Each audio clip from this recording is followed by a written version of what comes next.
Som deltager i projektet Patientsikkert Sygehus er det på 3 år lykkedes Nordsjællands Hospital at reducere dødeligheden med over 15% og antallet af skadede patienter med 20%.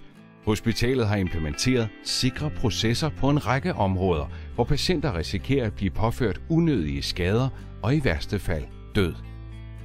Vi har her på Nordsjællands Hospital gennem projektet Patientsikkert Sygehus reduceret antal af døde blandt patienterne. Vi har ligeledes reduceret skader blandt patienterne under indlæggelse.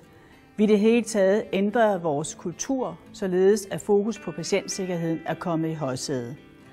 Det har vi gjort ved en meget målrettet indsats, hvor vi har forandret vores kultur, hvor vi har haft direkte fokus på patientsikkerheden og taget det ansvar på os, således at patientsikkerheden er markant forbedret på hospitalet i dag.